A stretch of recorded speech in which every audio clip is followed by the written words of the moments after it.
S'intérioriser, c'est ça, le yoga. C'est une pratique spirituelle. C'est pour ça que les gens sont heureux à Bali, parce qu'ils trouvent le chemin vers eux-mêmes.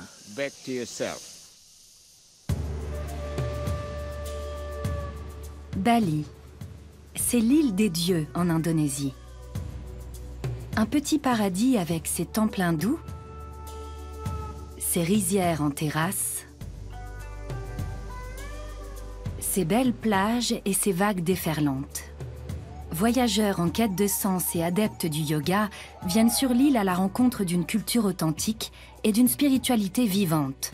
Mais Bali accueille des millions de visiteurs chaque année. Quelles sont les conséquences du tourisme de masse sur l'île et sa population ?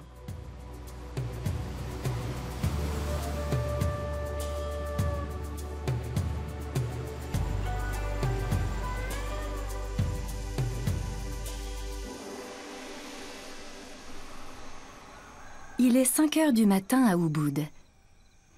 Ketut Arsana s'apprête à vivre une nouvelle journée bien remplie.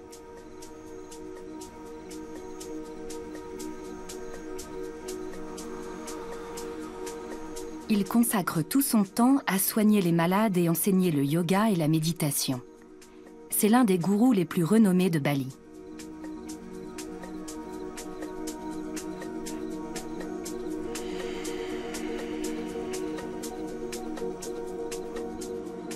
Son premier cours de la journée est gratuit et réservé aux Balinais. Le groupe se retrouve sur un parking.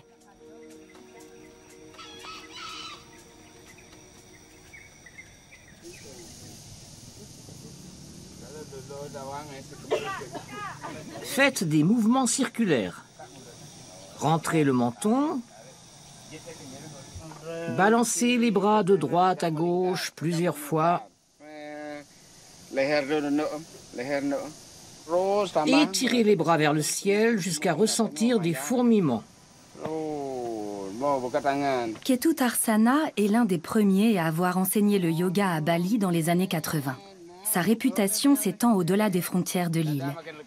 Il est également guérisseur. Il a appris la médecine traditionnelle balinaise auprès de son père et son grand-père.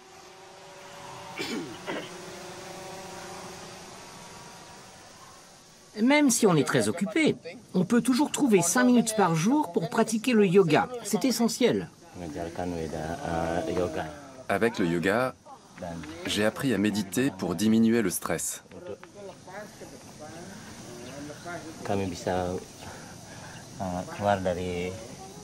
Et générer des pensées positives.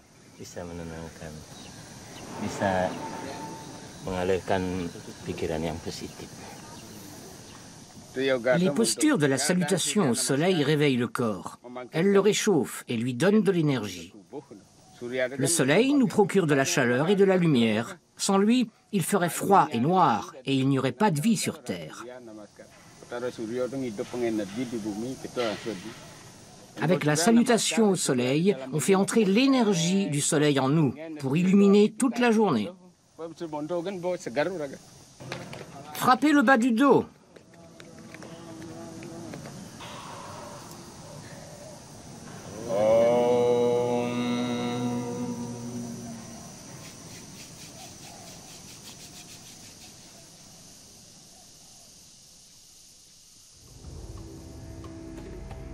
Dans quelques instants, le parking se remplira de voitures et des flots de touristes envahiront la forêt des singes d'Ubud. Cette forêt est une réserve de macaques crabiers. L'espèce est sacrée à Bali. Elle est réputée descendre de Hanuman, le dieu singe. Les animaux évoluent ici en toute liberté.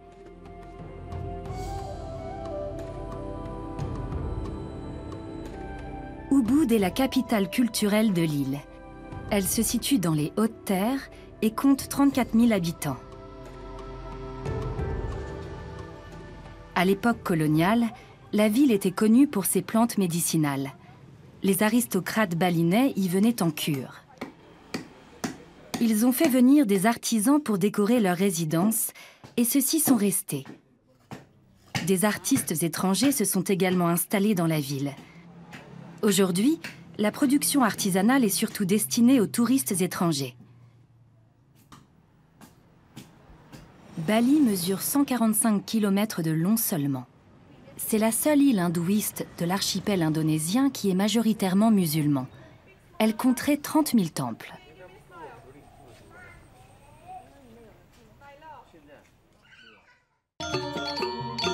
À Bali, la danse et la musique sont des offrandes aux dieux.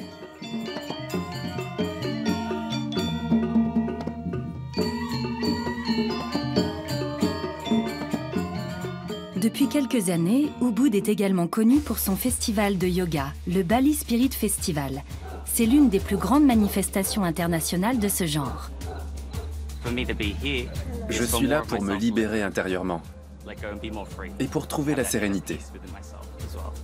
Près de 6000 personnes originaires du monde entier viennent ici pour rencontrer des guérisseurs, suivre des cours de yoga, danser et chanter. Il faut compter autour de 800 € pour une semaine d'activité. Il y a une énergie incroyable ici. Tout le monde est heureux et souriant.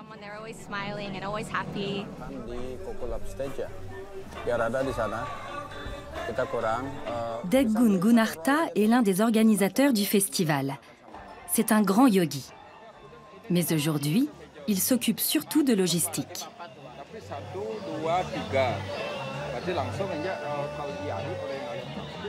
Le premier jour, c'est toujours le bazar. Il nous manque des tables. On nous a livré les plateaux, mais pas les pieds. Mais on va trouver une solution. On a encore quelques heures devant nous. Le festival emploie près de 400 personnes, dont de nombreux artisans. Rouli s'est occupé de la décoration. L'artisanat est très développé à Bali. Ce genre de création perpétue la tradition. Le festival est l'occasion de faire connaître l'artisanat balinais au monde entier.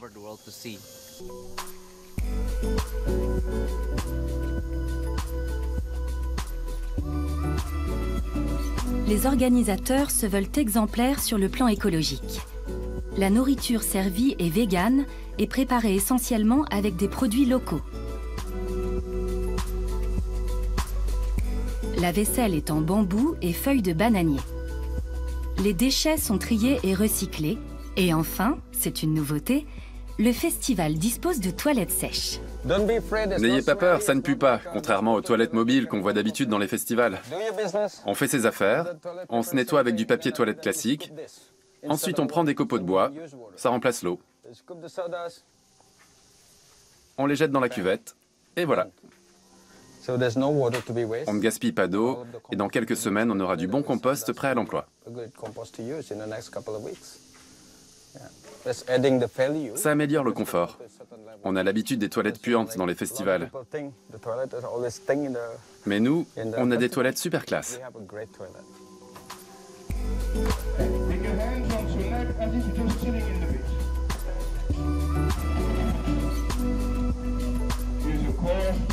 Deggun et sa femme ont créé le festival à la suite des attentats terroristes qui ont plongé l'île dans l'effroi en 2002 puis 2005.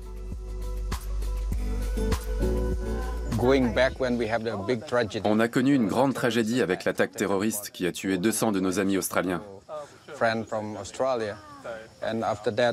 Après cela, des gens ont dit que Bali n'était plus un endroit sûr.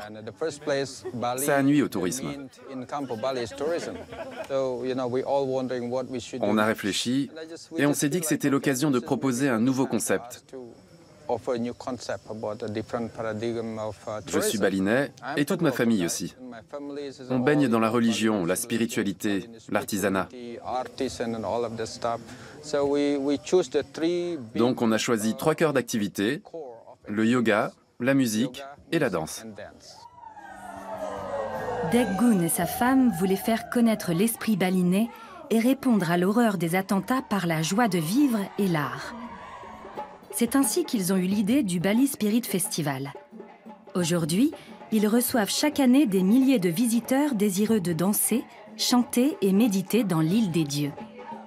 Le festival permet de développer une nouvelle activité touristique à Bali autour du yoga. Les écoles de yoga de Bali sont presque toutes détenues par des étrangers. Pranava Yoga fait exception. Dias Chirula est l'un des professeurs de cette école située à Canggu. Il répète le cours qu'il va donner au festival. Yuni lui servira d'assistante. C'est la directrice de l'école et sa meilleure amie. Tu as le trac? Non, je n'ai pas le trac. Plus il y aura de monde, plus je serai gonflé à bloc.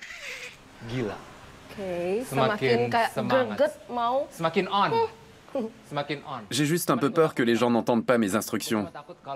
On ne sait pas combien il y aura de personnes. Si on est très nombreux, j'ai peur qu'on ne m'entende pas bien. Dias est un professeur encore novice. Il s'est mis au yoga il y a 2 ans seulement, à la suite d'un accident. Son professeur l'a trouvé doué et l'a encouragé à suivre une formation d'enseignant de yoga.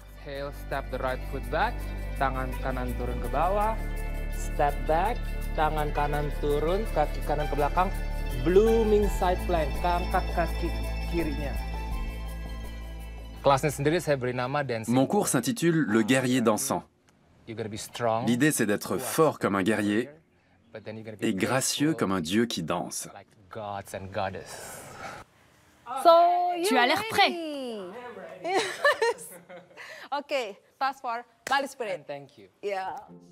Dias utilise les réseaux sociaux pour se faire connaître. Aujourd'hui, il a demandé à Yuni de le prendre en photo sur la plage de Pantai Sese. Dias a longtemps été mannequin. Après son accident, il a décidé de quitter l'agence de publicité qu'il employait pour devenir prof de yoga. Prends plein de photos comme les paparazzi. Je fais les postures et tu cherches le bon angle.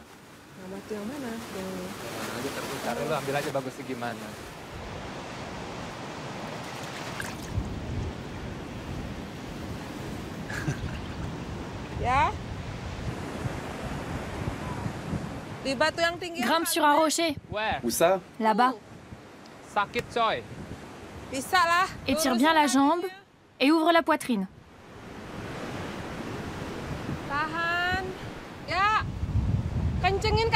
Alors, tu perds l'équilibre? Ne bouge plus.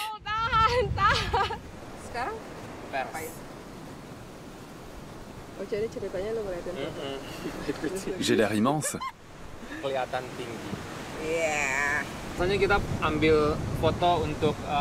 On fait des photos pour les réseaux sociaux. On poste tous les jours sur Facebook ou Instagram pour indiquer les changements de planning. On donne aussi des conseils sur telle ou telle posture de yoga.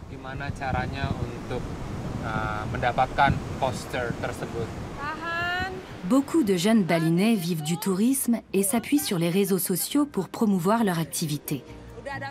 Le cours que Dias donnera dans 2 jours au festival de yoga est une occasion unique pour lui d'élargir sa clientèle.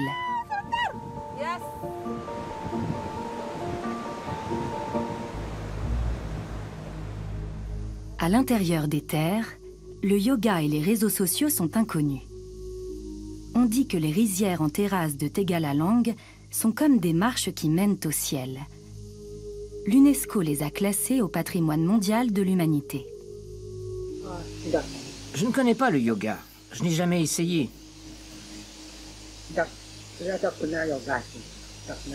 Je sais juste travailler au champ et cultiver de quoi manger.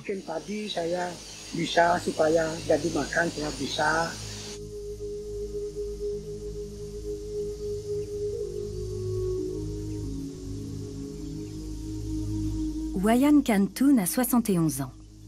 Il travaille dans ces rizières depuis son plus jeune âge. Chaque rizière possède un autel. Les paysans y rendent un culte à Dewi Sri, la déesse indonésienne de la fertilité et du riz.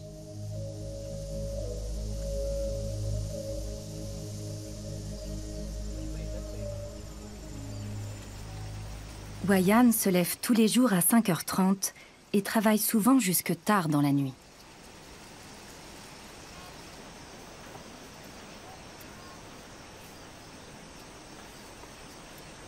Le système d'irrigation complexe demande beaucoup d'entretien. Le travail est harassant.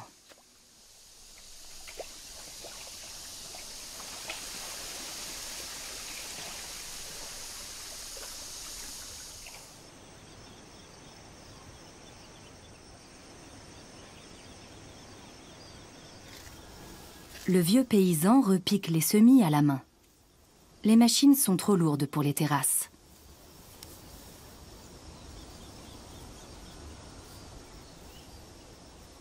On repique les semis en rang par 6. Il faut faire attention à bien les écarter.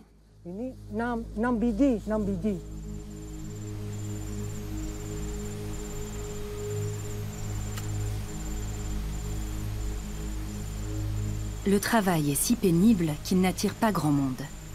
Les balinais ne veulent plus s'échiner de la sorte. Ils préfèrent travailler dans le tourisme. Wayan trouve parfois à embaucher des saisonniers philippins. Il produit tout juste assez de riz pour lui et sa famille. Une partie de la récolte sert aux offrandes. S'il y a un excédent, il le troque. Le vieil homme vit pauvrement avec sa femme. Pour gagner un peu d'argent, celle-ci vend des noix de coco, du riz frit, des boissons et des friandises aux touristes.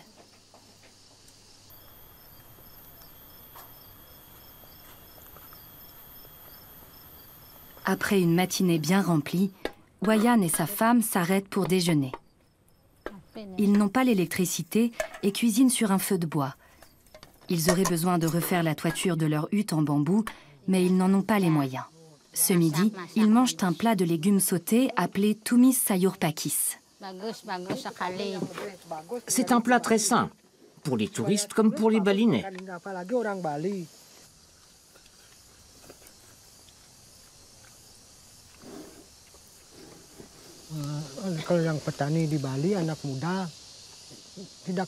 Beaucoup de touristes viennent nous voir.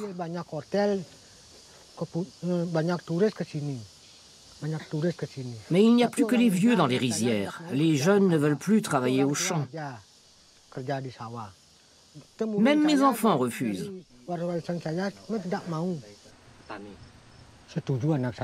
Mais si plus personne ne travaille au champ, qu'est-ce qu'on va manger?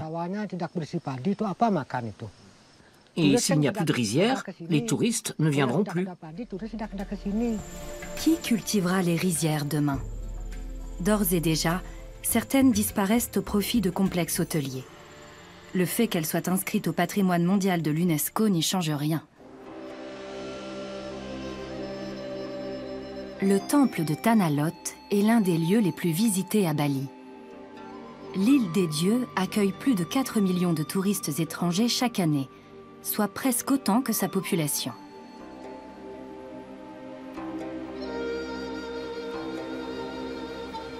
Le tourisme tire toute l'économie balinaise.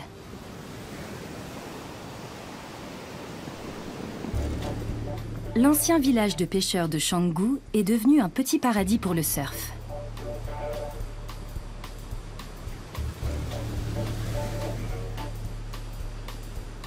Tout le long de ces 8 km de plage, on construit des hôtels à tour de bras pour accueillir toujours plus de touristes avides de sensations en tout genre. On vient à Canggu pour profiter de la mer. Mais on y vient aussi de plus en plus pour faire du yoga. Les cours de Dias sont toujours pleins. Il enseigne dans l'école de Yuni depuis 1 an. La mère de Yuni va et vient avec le plus grand naturel pour faire des offrandes aux dieux.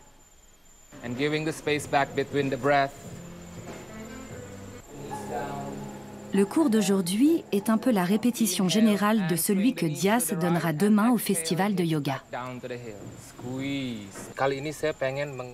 Pour ce cours, je vais inviter les participants à écouter leur corps. On va laisser le corps et l'esprit s'exprimer librement, tels qu'ils sont, à l'instant T.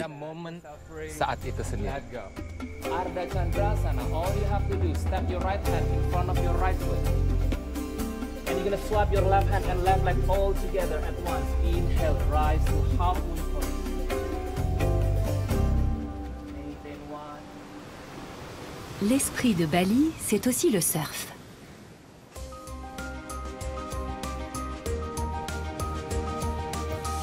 D'après les croyances locales, la mer est peuplée de démons. Aussi, les Balinais évitent-ils en général le contact avec l'eau. Mais il y a des exceptions notables. Dia Rahayu est championne de surf. Elle pratique ce sport depuis ses 12 ans. Son petit ami l'accompagne aujourd'hui à la plage. Hai Linji.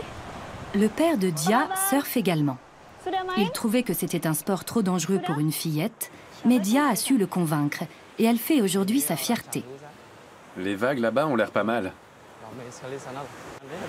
Mais elles sont petites. J'espère que ce sera mieux à marée montante. Il n'y a pas trop de vent. C'est bien. Mais les vagues sont vraiment petites.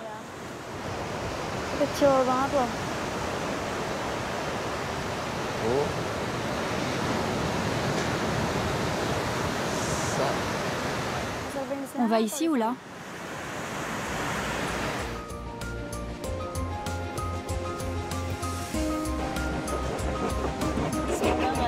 Je n'ai pas envie de glisser. J'espère que ça va comme ça. Tiens. Dia applique un antidérapant sur sa planche et une couche de crème solaire sur son visage. C'est absolument indispensable à Bali. Dia fait partie d'une nouvelle génération de Balinais qui ne craignent plus les démons de la mer. Elle pratique un hindouisme éclairé.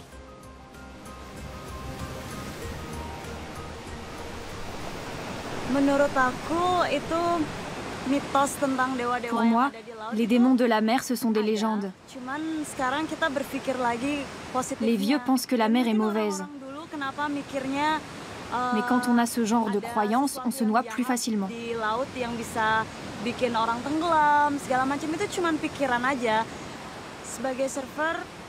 Pour les surfeurs, Bali est un haut lieu de spiritualité et de culture.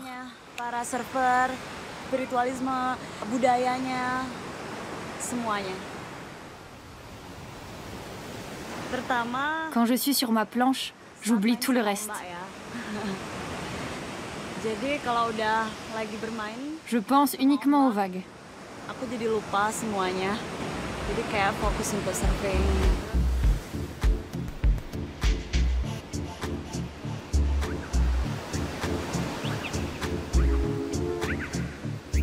Mais Bali n'est pas si paradisiaque que ça quand on est dans l'eau. Il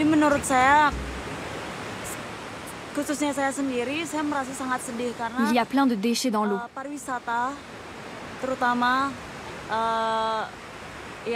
C'est mauvais pour les poissons et l'écosystème.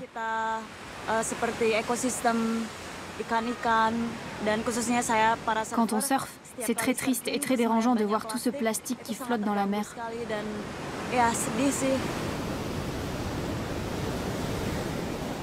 L'association des héros des déchets, les Trash Heroes, lutte contre la pollution.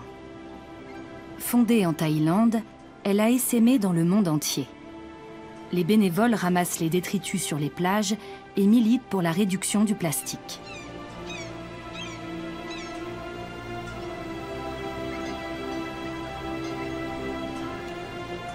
Mekar Efi Buana a créé une antenne de l'association à Denpasar, la capitale de la province de Bali.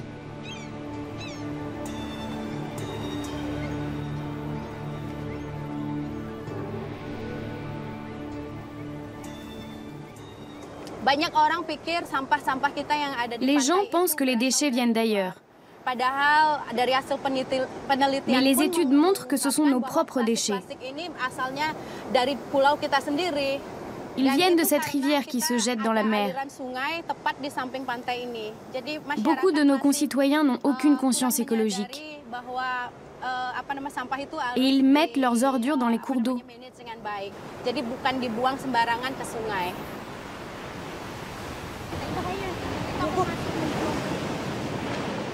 Tu vois ce qui se passe quand les gens jettent leurs poubelles dans l'eau? Il y a un sac plastique qui flotte là-bas.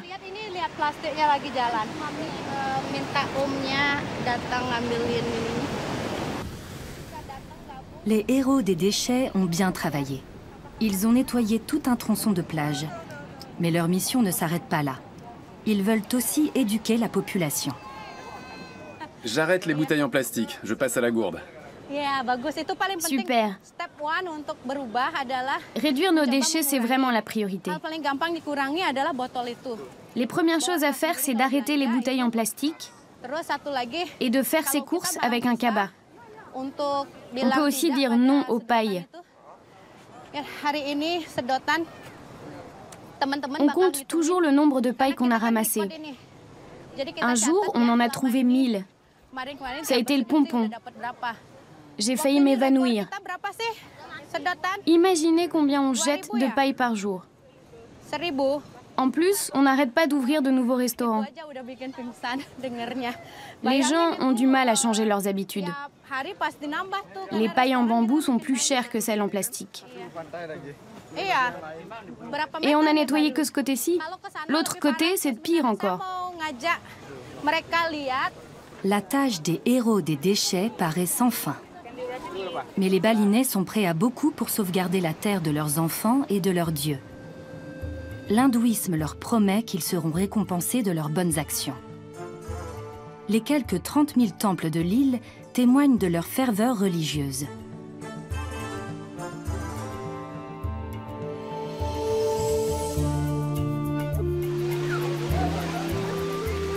Pura Tirtha Ampul est le temple de l'eau sacrée.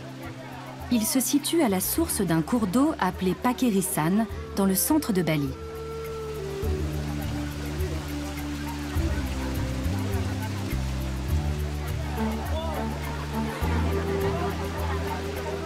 De nombreux Balinais s'y rendent au moins une fois par an en pèlerinage pour se laver de tous leurs maux.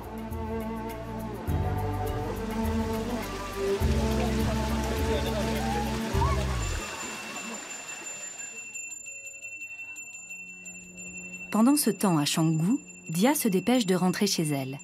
Sa famille célèbre aujourd'hui l'entrée de sa petite sœur dans l'âge adulte.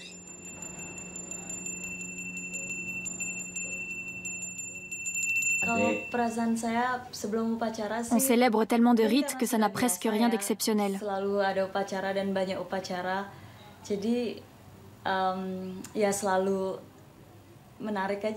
Mais je suis toujours contente de voir toute ma famille réunie.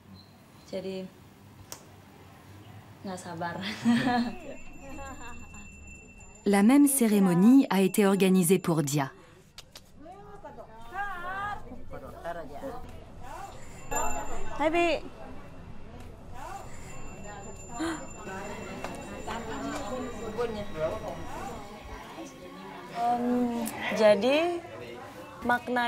Cette cérémonie marque le moment où une fille devient femme.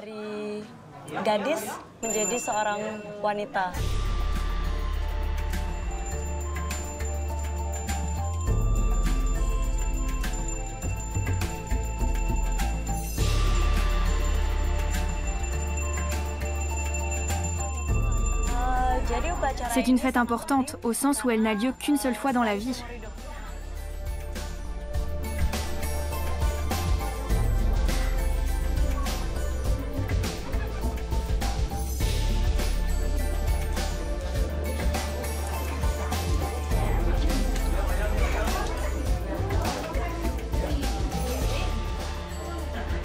Oui, je suis fière.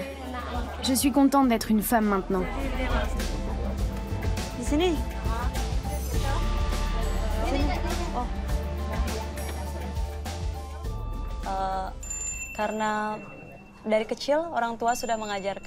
Nos parents nous ont enseigné la religion et les traditions depuis tout petit. On a toujours baigné dans ces rites. Ils font partie de notre vie quotidienne. Retour à Ubud.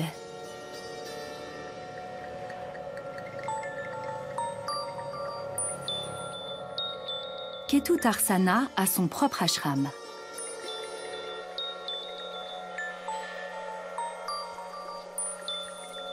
C'est un centre de yoga de méditation et de médecine traditionnelle. Le gourou se ressource en jardinant.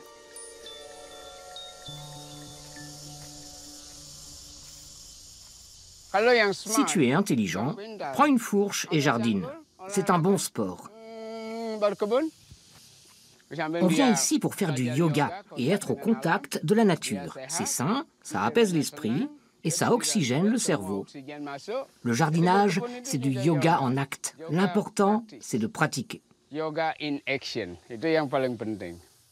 Ce soir, Ketut Arsana reçoit des patients balinais pour une séance de médecine énergétique.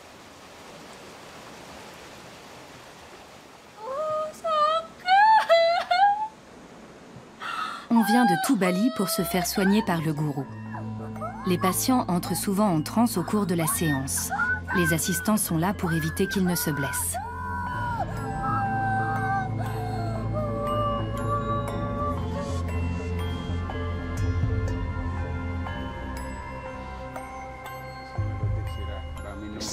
Stress, émotion, elle saura gérer tout cela quand elle saura méditer et prier et qu'elle pratiquera le yoga.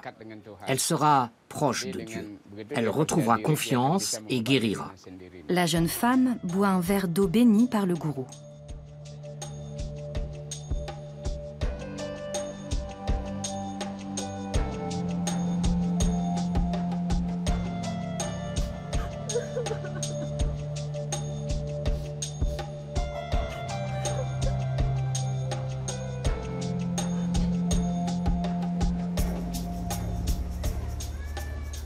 En Occident, l'énergie reste négative.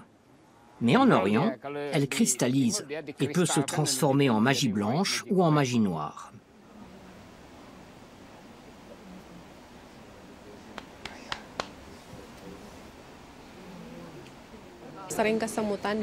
J'ai d'abord ressenti des picotements dans les pieds, puis un engourdissement. Je toussais beaucoup et j'attrapais souvent froid. Je suis allée voir le médecin. Mais ensuite, j'ai eu des sortes d'aftes dans la bouche. Je n'ai jamais arrêté de prier et de répéter les mantras.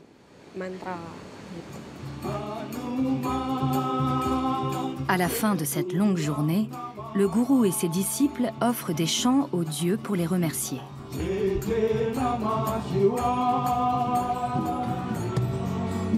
Le lendemain matin, on chante aussi sous la tente du festival.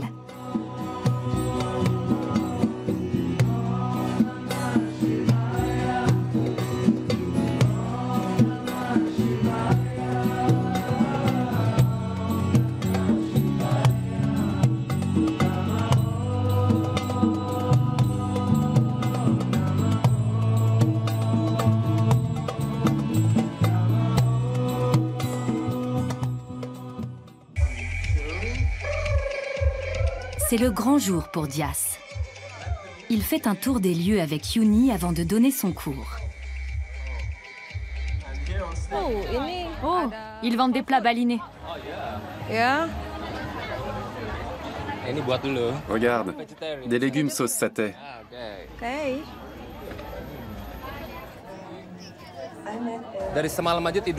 J'ai eu du mal à dormir hier soir. Et aujourd'hui, il fait tellement chaud. J'ai le visage tout dégoulinant de sueur. Je vais arriver complètement trempé au cours. Je serai stressé et je n'arriverai pas à me concentrer.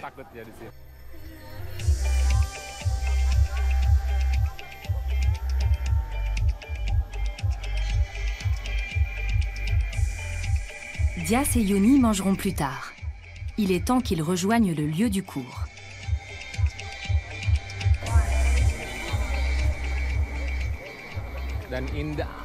C'est super beau, cette arche. Il faudrait qu'on en fasse une pareille, mais avec deux personnages qui se regardent.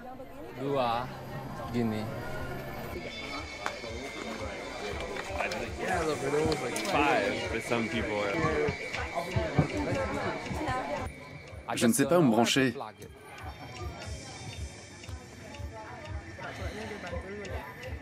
Je prends quel câble? J'ai peur d'abîmer mon téléphone. Dias a conçu son cours comme une chorégraphie, sur des musiques qu'il a apportées avec lui. Il cherche un moyen de brancher son téléphone pour diffuser la playlist qu'il a concoctée. J'ai un problème de son. Vous pouvez m'aider? Je mets ce câble ici.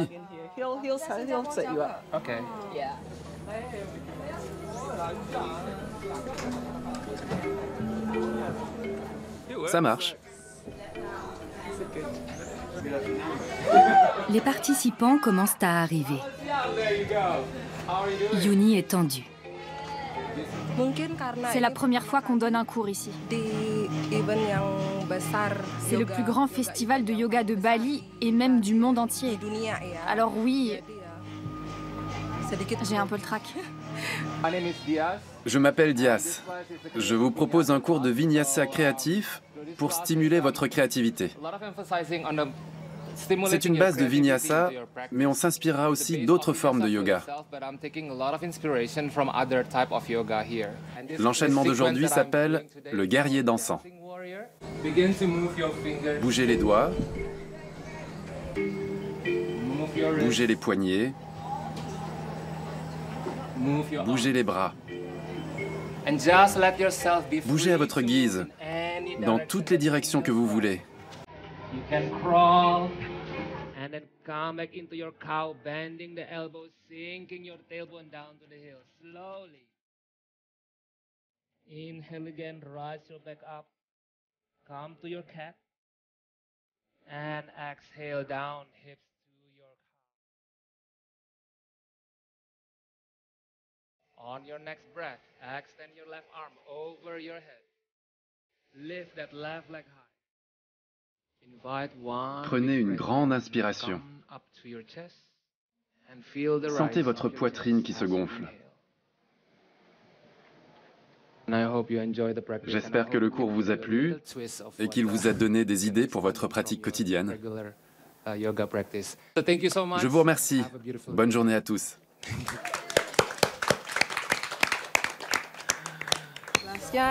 C'était un cours fantastique, comme toujours. Merci Yuni. Ce n'est pas évident de donner un cours dans un nouveau lieu. D'habitude, tout est déjà en place dans la salle quand on arrive. Là, ce n'était pas le cas. Et puis, on ne connaît pas les participants. On ne sait pas à quoi s'attendre. C'était un début. On pourra peut-être refaire le festival l'année prochaine.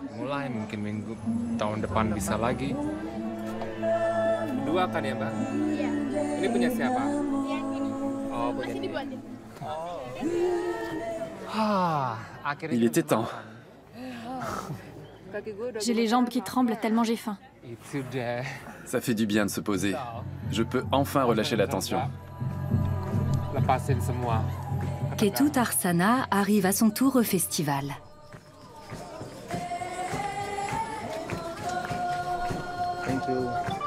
Où est mon cours? Le cours de yoga Kundalini? Yoga, where? Place where they are organizing the class, like main stage, amphitheater. Maybe Par là?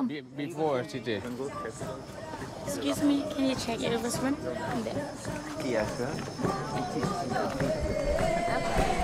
On vient de loin pour suivre un cours de Ketutarsana. Les fans attendent le maître avec impatience. Pourquoi tu es par terre? Incroyable.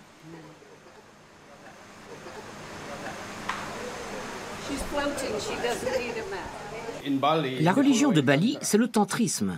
Les rites sexuels sont une toute petite composante du tantrisme, parmi beaucoup d'autres.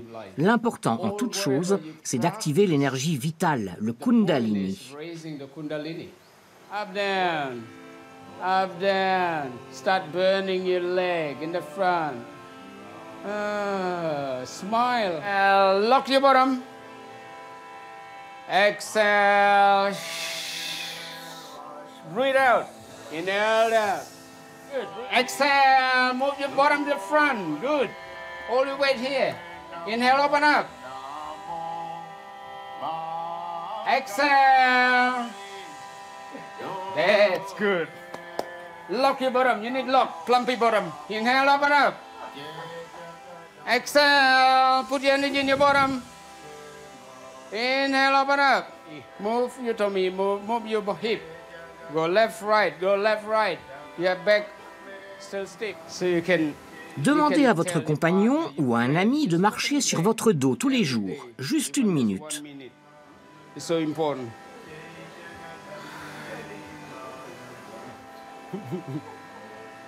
Okay, enough, okay?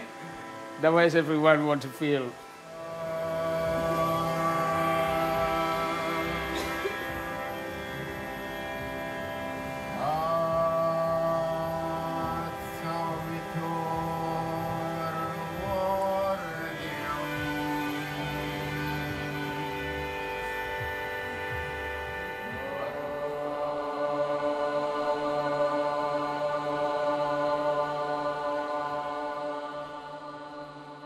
Je ne connaissais rien au tantrisme.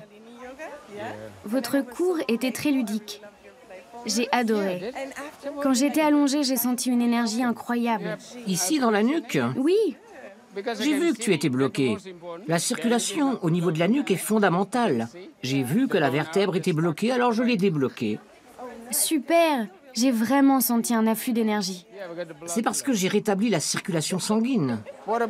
Quel que soit le type de yoga qu'on pratique, le but, c'est le bonheur, pas vrai? Il faut rendre les gens heureux, c'est tout.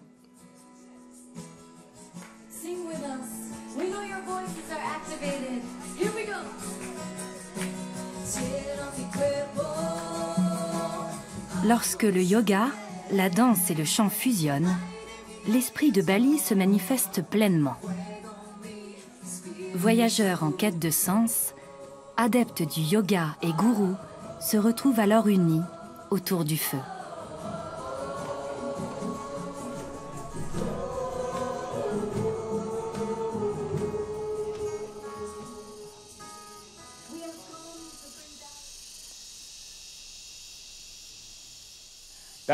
Quoi qu'on fasse, il faut le faire de tout son cœur. Voilà l'essence du yoga. Itu namanya yoga.